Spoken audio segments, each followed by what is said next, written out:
The purpose of the following videos is to summarize The Coming Time of Peace, the 6th book in my 10-book commentary on the Book of Revelation.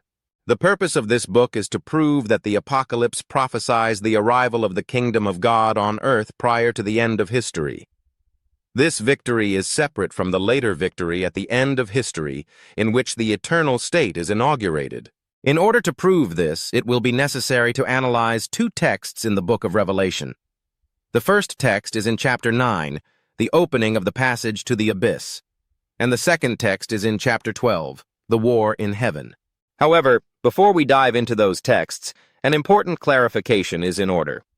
The Apocalypse includes a recapitulation. By recapitulation, I mean that the Apocalypse, which was previously moving forward in time, suddenly stops, backs up in time, and then starts moving forward again. Another way of stating this is to say that the Apocalypse narrates the events at the end of history in two passes. The first pass begins at 4:1 and ends at 11:19, and the second pass begins at 12:1 and ends at 22:5. I explained this in the first book of this series. The reason that this clarification is important is that the first text that we will analyze, in chapter 9, belongs to the first pass, while the second text that we will analyze in chapter 12 belongs to the second pass. Additionally, I will present private prophecies, pre-modern, Fatima, and modern, that also predict a coming triumph of the kingdom of God on earth prior to the end of history.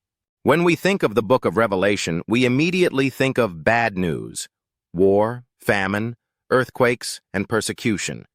But this common perception is only a partial truth. There is more to the Book of Revelation than bad news. As I explained in the first book in this series, the Apocalypse is about the two-stage victory of the people of God. Those two victories are the good news, and the good news is more fundamental to understanding the Book of Revelation than the bad news.